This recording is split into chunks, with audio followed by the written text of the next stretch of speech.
Hey guys, and welcome back to Mad About Skin. Castor oil is without doubt the biggest trend in skincare for 2024. You can't open TikTok or Instagram without finding someone fangirling over the benefits they've seen from incorporating castor oil in their skincare routine. In fact, the number one most Googled skincare term of the year is castor oil for face, so you know there's a lot of people out there searching out the benefits of castor oil and using it in their skincare routine.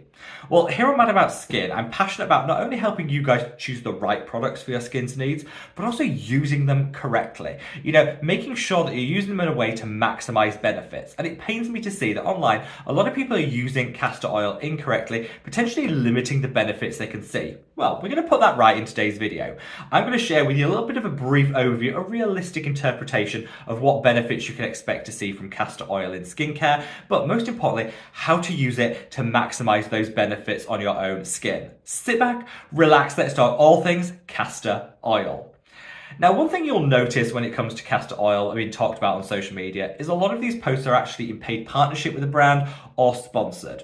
Well, here on Mad About Skin, I don't do sponsorships or paid partnerships because by turning down that coin, it helps me to retain my independence. So, if you want to support me as a sponsorship-free content creator, the best way of doing this is by reaching down and giving the video a big thumbs up and a like. I would also love to hear from you guys. I know a lot of people out there have experience with castor oil, so give me your castor oil before and after stories. How did it work for you? Any brands that you particularly recommend? I'd love to hear from you because I think it's always nice to hear from the Mad About Skin community, kind of our own experiences. Now, without further ado, I've got a lot to get through, so let's cut that waffle and delve straight on in. So let's kick things off with what is castor oil, where does it come from, and what benefits can we realistically expect to see if we incorporate castor oil in our skincare routine? Well, it comes from the seed of the castor oil plant, which is actually grown in huge quantities globally, mainly to satisfy the needs and demand from the skincare community. It's been used for centuries, but its popularity really has peaked in the last 12 months and sales have gone through the roof. There's lots of different versions and variants of castor oil on the market, but I would recommend that you go for a cold pressed option. Different ways of extracting the oil from the seed, and cold pressing is the one that's going to maximize its benefits, as heat treating it can just diminish those benefits and shorten its shelf life. So if possible, go for a cold pressed castor seed oil, because I think that way you're going to get the maximum benefits and return on your investment. Now, for me, I think sometimes people do overhype the benefits of castor oil in skincare, and so I want to set some realistic expectations and benchmarks. Let's have a look at the science. What castor oil is clinically proven to actually do? Well, first up, it definitely has some proven anti-inflammatory properties. This is great because inflammation in our skin can trigger breakouts, hyperpigmentation, and a loss of collagen and elastin. So using ingredients that are going to minimize inflammation and irritation in the skin is always going to be good for overall skin health. That's why I think a lot of people who say they use castor oil on a regular basis see a reduction in their hyperpigmentation, dark spots, and discoloration. It's that anti-inflammatory benefit that really seems to be delivering. It also has some proven antimicrobial benefits too. So if you're someone like me that suffers with breakout and persistent acne, even in my case coming up to 40, then castor oil can actually be beneficial. It'll minimize the prevalence of acne-causing bacteria on the skin, and this can just be a great way of kind of suppressing any breakouts you might see. I think the number one benefit comes from hydration. As with a lot of oils, it's beautifully nourishing and hydrating for the skin, and is a great way to end your evening skincare routine to kind of just lock in some nourishment and get that super smooth and soft skin. Now, there are some people out there that say castor oil is like nature's Botox. Fantastic for minimizing fine lines and wrinkles and promoting collagen production. Now, there are fewer studies into actually delivering any of that. I do think from anecdotal evidence, there are some anti-aging benefits from using castor oil, particularly around plumping out the skin, minimizing the appearance of fine lines and wrinkles, and maximizing hydration. It's also great for repairing the skin barrier too, but I haven't actually seen any concrete evidence that castor oil will increase collagen production. You need to use things such as retinoids, vitamin C, and a high dose glycolic acid. These are the ones that are proven to do that. Castor oil, less so. However, I think if we set our expectations right, castor oil could be a wonderful natural ingredient that we can incorporate into our skincare routine for just some additional benefit. However, how to use castor oil. That's really the purpose of this video. I am sick of seeing people just slathering it on the skin in a real thick, occlusive layer and going to bed. I can only imagine when they wake up, all of that product will be over their pillows, the pillow will be stuck to their face. We don't want that.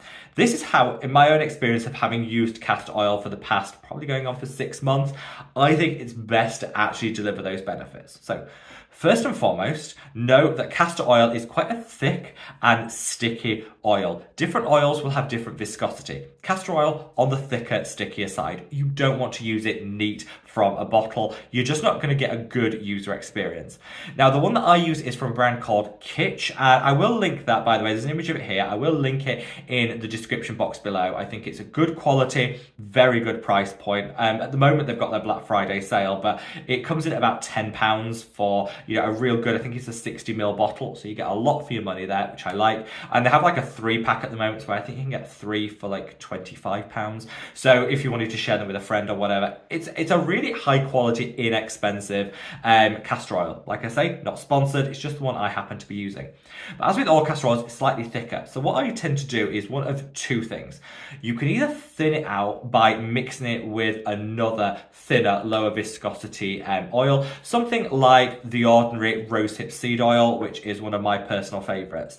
This is a great option that's just thinner and will help to just take away some of that thick, sticky texture, which you'll get with the castor oil. All I do is I put 2 drops of each in the palm of my hand, work it through to warm it up, and then you can apply it to the skin. So much nicer, feels more elegant, and you're also going to actually get some additional benefit from that rosehip seed oil, which is also anti-aging, anti-inflammatory, anti-acne. So the two work really, really well together. If you've already got a favorite facial oil, it's absolutely fine to put a couple of drops of the castor oil into it. You don't have to go out and specifically buy the ordinary rosehip. But if you're new to facial oils, I'd recommend buying that one by Kitsch for your castor oil. Get the rosehip seed from the ordinary and kind of mix the two together for the best experience. If though you have super oily or acne prone skin like I do, you might actually find it beneficial to mix a couple of drops of the castor oil into your favorite moisturizer. So I use this. This is the Mad About Skin Maximum Impact Moisturizer. This is actually from my own skincare line. And I'll use a little of this, put a couple of drops of castor oil in, work it through and apply it to the skin.